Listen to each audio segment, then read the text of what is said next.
Brigitte Bourgucki, vous êtes avocat spécialisé dans le droit de la famille. On va parler d'un sujet qui est sensible, qui concerne les familles où les parents sont divorcés. On appelle ça le syndrome d'aliénation parentale. C'est quoi ? Alors on l'appelle ou on l'appelle pas comme ça parce qu'en fait l'expression vient d'un psychiatre américain qui s'appelait R.A. Peut-être qu'il est vivant d'ailleurs mais c'est assez ancien. On l'appelle aussi le SAP, syndrome d'aliénation parentale. Et alors les psychiatres des deux côtés de l'Atlantique s'étripent littéralement pour savoir si ça existe et même si c'est une pathologie. Évidemment, vous imaginez que moi, je ne vais pas rentrer dans une querelle de psychiatre, je n'ai pas du tout les compétences. Par contre, ce qui est clair, c'est que la souffrance des personnes concernées, que ce soit le parent rejeté ou les enfants, elle est réelle, elle est extrême et que c'est des cas qui sont de moins en moins rares. Concrètement, c'est le cas d'une espèce de rupture parentale brutale, c'est le rejet soudain d'un parent par un enfant. C'est-à-dire que vous avez une situation qui va bien, voire même une résidence alternée, c'est très courant. Et du jour au lendemain, vous avez votre enfant la semaine, il rentre chez son autre parent et il ne revient pas la semaine d'après en disant « je ne veux plus venir chez toi ». Et il y a coupure complète de toute relation et ça peut aller super vite. Avec des actes extrêmement violents, avec des phrases extrêmement violentes, des insultes à répétition, des refus de toute relation, non seulement avec le parent rejeté, mais généralement avec toute la famille du parent rejeté, les oncles, les tantes, les grands-parents, les frères, les sœurs, voire même les petits frères, petites sœurs nés entre-temps en famille recomposée, et souvent aussi avec des informations du type « mais de toute façon, je ne veux plus aller le voir parce que il, elle ». Parce que c'est pas sexué du tout, ça marche ça le fait avec les pères et les mères.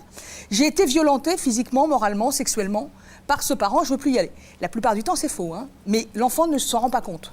Et alors, l'enfant est persuadé d'avoir son libre arbitre, c'est ça qui est très pervers. Ouais. Alors qu'en fait, il est phagocyté au point que nous, qui voyons des expertises psychiatriques derrière, on s'aperçoit que l'enfant reprend littéralement, et quand je dis littéralement, c'est au mot près, le discours de son parent sur son autre parent. Et alors là, il y a une espèce de jeu parce que l'autre parent, c'est-à-dire celui avec lequel l'enfant a décidé de rester, lui, il se réfugie derrière son enfant, quel que soit l'âge. Souvent, c'est sur des ados. C'est rare que ce soit sur des tout-petits. En delà de 10-12 ans, c'est très, très rare.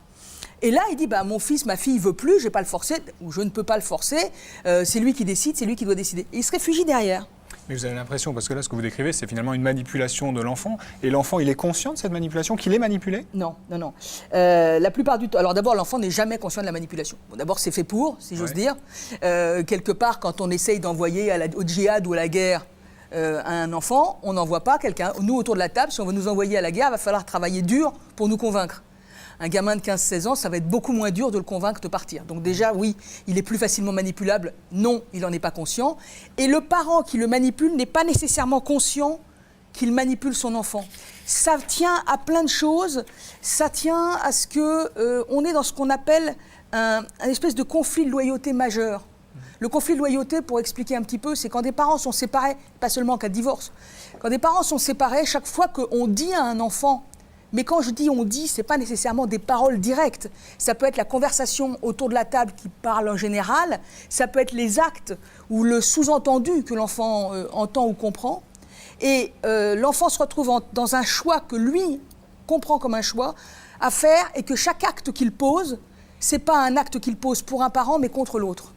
Il se trouve dans un conflit qu'on appelle un conflit de loyauté et poussé à l'extrême, à un moment donné, l'enfant va faire un choix parfois extrêmement brutal, souvent pour sortir de ça, mais en même temps, il se met dans une position épouvantable, parce qu'un enfant de 10, 11, 12, 15, 17 ans, qui du jour au lendemain dit « moi, je ne veux plus voir papa » ou « je ne veux plus voir maman », il y a une souffrance derrière, c'est pas vrai qu'il n'y en a pas. Mais concrètement, comment ça se passe ? Un enfant peut décider de ne plus voir un parent ? Non.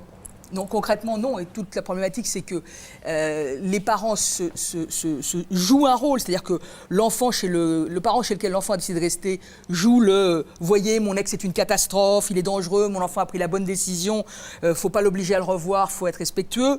Le parent délaissé, lui, il est sur le mode « mais il ne s'est rien passé, je veux que tout redevienne comme avant ». Ou alors, éventuellement, sur le mode carrément violent inverse, de cet enfant est manipulé, il faut le couper tous les liens avec l'autre parent. Ce que disaient un certain nombre de psychiatres spécialistes de cette matière il y a quelques années. Je ne sais pas si c'est toujours le cas. Et en parallèle, il y a toute une série de plaintes pénales contre le parent rejeté, violence, abus sexuels, etc., qui quelquefois entraînent des décisions judiciaires d'arrêt de liens, de moins en moins, parce que là aussi, on a pris conscience, donc il y a des moyens de s'apercevoir si un enfant est vraiment dans une situation comme celle-là ou pas.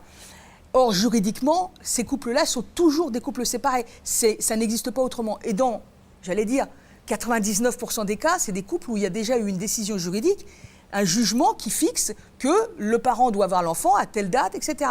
Et si l'enfant ne vient pas, c'est un délit pénal, c'est la non-représentation d'enfant, et le parent chez lequel l'enfant reste est coupable pénalement de non-représentation. Alors c'est vrai que la police ne poursuit pas nécessairement, mais l'autre parent, lui, même si c'est ni simple ni rapide, il a la possibilité de poursuivre pénalement jusqu'au bout.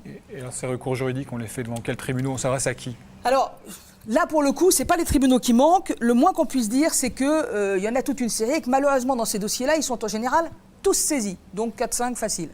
On a le juge aux affaires familiales, le premier. Alors lui, c'est le juge naturel de toutes les relations intrafamiliales. Donc, je me sépare, je divorce, je déménage. Je veux savoir chez qui mon enfant va vivre, quel montant de la pension alimentaire, quelle est la résidence, le droit de visite et les droits des autres. C'est le juge aux affaires familiales qui le fait. C'est le juge de la pérennité, c'est le juge de la décision quotidienne, si vous voulez. Après, on en a un deuxième, c'est le juge pour enfants. Alors le juge pour enfants, c'est un peu particulier parce que c'est le juge des enfants en danger et des enfants délinquants, qui potentiellement peuvent être les mêmes d'ailleurs. Lui, il peut prendre des décisions soit d'urgence, soit de surveillance. Par exemple, il peut placer un enfant. Il peut dire demain, cet enfant est en danger chez son père, peu importe, je le prends, je le place chez sa mère ou à la DAS. Il peut aussi, c'est ce qui se passe en général, prendre ce qu'on appelle une décision de AEMO,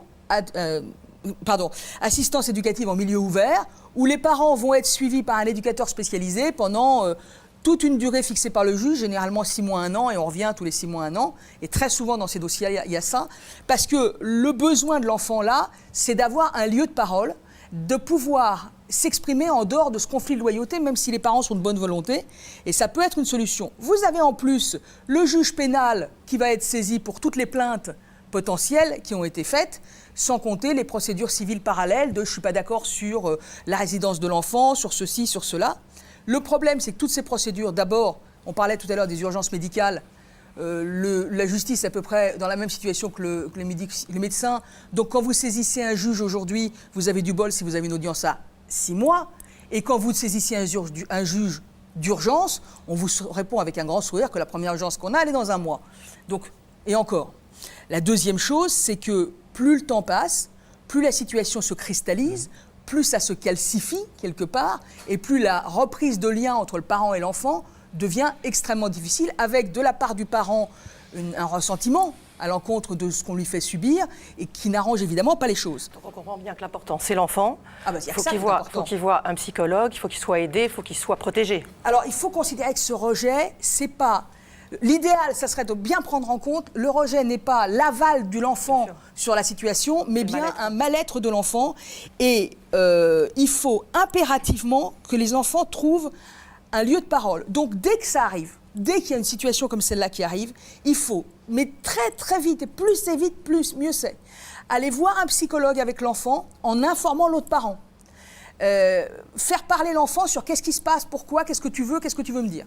Donner à l'enfant un lieu de parole, à lui, un psychologue que pour lui, pas des parents. Les parents se mettent d'accord sur le psychologue, l'enfant va le voir. Un avocat, tout de suite, pour ressaisir un juge, pour essayer de ne pas attendre, parce qu'on a ces délais judiciaires anormalement longs et qu'il faut pouvoir en tenir compte, et que l'avocat vous explique ce qui va se passer, et savoir qu'on se lance dans quelque chose qui, malheureusement, c'est long, coûteux et psychologiquement excessivement difficile. La seule solution, c'est d'être bien accompagné et de prendre des accompagnants qui eux-mêmes connaissent le problème, pas le psychiatre d'à côté qui est super bon en psychiatre mais qui ne connaît pas, et qui ne sont pas des guerriers obligatoires. C'est-à-dire, on se bat s'il faut se battre. Le but, c'est d'essayer de voir si on peut faire quelque chose dans l'intérêt de l'enfant. Très bien. Voilà. Merci beaucoup. Je vous en prie.